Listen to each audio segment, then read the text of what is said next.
Do you know why are colon cancer rates so high? They are rising not only among older adults but also among a growing number of younger people. Let's investigate this alarming trend and start an insightful discussion. There is a list of the most typical symptoms of colon cancer at the conclusion, so make sure you watch all the way through. Colon cancer is among the most deadly illnesses that exist today. It is the second most deadly kind of cancer and the third most frequently diagnosed. However, the strong business that has developed around this illness adds to the complexity of the battle against it. A sector where patients and healthcare professionals are left perplexed and frequently in the wrong due to money-driven deceptive advertisements and an abundance of conflicting information. It's a frequent misperception that heredity plays a major role in determining your risk of colon cancer. Although 5 to 10% of instances may be attributed to having a family history of the condition, this is by no means the whole explanation. DNA, though we may load the pistol, the trigger is pulled by our lifestyle decisions. In this regard, dietary and lifestyle choices have a critical role in either avoiding or even curing the condition, according to a recent study. Antioxidant-rich foods, for example, are being recognized for their potential to combat many chronic illnesses. This is not just conjecture. It's a rapidly expanding field of science that demonstrates the direction that medicine is taking. What are the symptoms of colon cancer? Which symptoms appear first in colon cancer patients? Which signs point to the disease's advanced stages? How can it be identified early on? What is a colonoscopy, exactly? And who should consider getting one? What are intestinal polyps, and how may the development of cancer be avoided from them? Above all, are there any natural remedies to stop and treat this condition? Contrary to popular belief, this kind of cancer frequently goes undetected for months or even years. On our intestine wall, it usually begins as a little polyp that grows slowly. Early on, there are no symptoms since it takes up very little room and doesn't affect the contents of the intestines. Therefore, it is recommended that people who are more at risk, particularly those who are over 45 or 50, get a colonoscopy. If you have first-degree relatives who have experienced cancer, this advice should be followed even earlier. A colonoscopy allows you to see, identify, and remove polyps before it would be too late. The tumor's location and size frequently affect when symptoms manifest. Remarkably, colon cancer that develops on the right side of the intestine might be harder to detect. This is a result of the feces still being liquid at this point.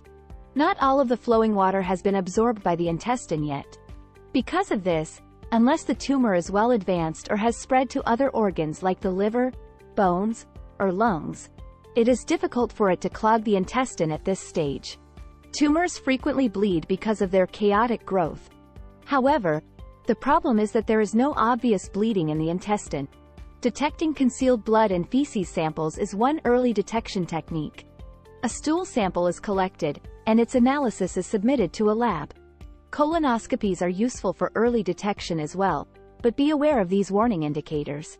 Iron deficiency anemia can be brought on by prolonged bleeding. When you're between 45 and 50 years old, you should get checked for an intestinal tumor if you appear paler than normal and have iron deficiency anemia. The stool might occasionally seem darker as a result of somewhat more bleeding. Let's now discuss colon cancer, which affects the left side of the digestive tract. Because the feces are already solid, blockages or intestinal occlusions occur sooner in this location. In contrast to the right side, there is less water. So what signs and symptoms may someone encounter? Before delving deeper into the subsequent symptoms of colon cancer, remember to subscribe to our channel and enable alerts to be notified when we release our new educational videos. A typical sign is a shift in bowel habits. Let's say that you typically use the washroom once every 2 or 3 days, or perhaps every day. It should be cause for concern if you have not had bowel motions for 1 or 2 weeks and have recently noticed an increase in constipation. In some cases, the fecal matter may take on a different form. As it moves through this section of the intestine, it may get thinner. Alternatively, you may go through phases of constipation interspersed with episodes of diarrhea. Many patients have persistent diarrhea, which leads medical professionals to think about doing a colonoscopy to look for intestinal tumors. An X-ray with the tumor at an advanced stage looks like an apple that has been bitten. In particular, this picture illustrates how the tumor has caused the intestinal lumen to constrict. As a result, The tumor may cause bleeding and make it difficult for feces to move through this constricted area. Often brilliant red and obvious, the blood here is different from the covert bleeding in early phases. Similar to right-sided colon cancer, the presence of blood may also make the feces look darker. Additional symptoms that point to a more advanced stage of the malignancy include weight loss, persistent lethargy, and abdominal pain from obstruction-induced gas accumulation. Internal organ symptoms, such as liver discomfort from metastasis or dyspnea if the lungs are impacted, may also appear. Therefore, it is essential to watch the following information on how to identify this illness early and, more significantly, how to prevent it naturally. Intestinal polyps. What are they? These are usually asymptomatic, tiny, benign tumors that hang from the wall of our intestine like appendages. The most reliable method for identifying them is a colonoscopy. Through this process, we may see the polyp, remove it, and submit it for laboratory testing to find out if it's benign or malignant. There is a catch, though. Over time, a tiny portion of these benign polyps may develop into cancer. Here's where the main point of the video is revealed. What elements affect this change? As was indicated at the outset, it's a result of both our lifestyle choices and genetic composition. Our genes are not fixed, in contrast to what was previously believed. The best way to prevent intestinal cancer. Current research suggests that our dietary choices, from the selection of food at the supermarket to its preparation, play a critical role in our health. A balanced diet along with other healthy lifestyle habits can influence gene expression. Specifically, genes associated with chronic inflammation, dementia, obesity, heart attacks, and cancer can become less active when we make healthier choices. On the other hand, poor dietary choices and unhealthy habits can accelerate the activity of these same genes. In simple terms, this could speed up the growth of a polyp and its eventual transformation into a tumor over time. Colon cancer risk factors. What causes a polyp to develop into cancer more quickly?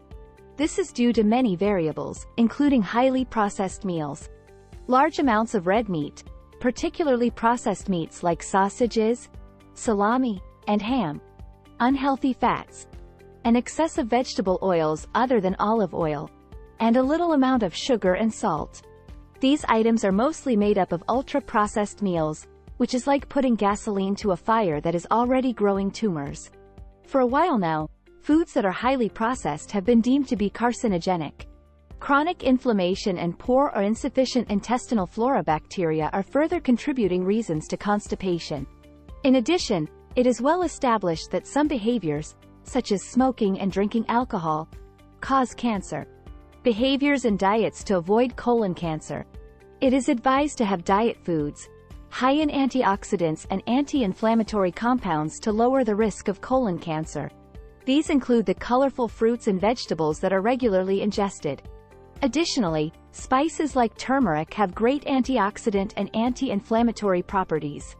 It's also advised to eat plant-based forms of omega-3 fatty acids, which are included in salmon, tuna, sardines, and anchovies, as well as flaxseed and sesame seeds.